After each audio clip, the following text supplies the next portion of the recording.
Hello guys, it's a memory of Sunita ma'am. Safe journey, ma'am.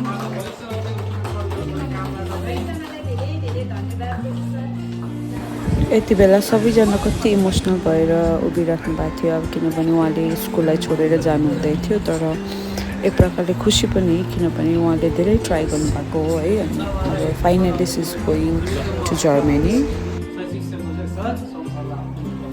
All the way.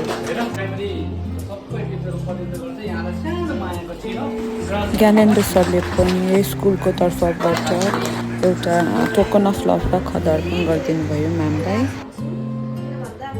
कसैसँग पनि नराम्रो भएन तपाईँहरू पनि मिलेर बस्नु है यो खुसीको टाइम हो मेरो लागि धेरै नै मैले यो पुरेको हो है कोही पनि मलाई आफूले चाहिँ मलाई बिदाई गर्नु सेफ जर्नी म्याम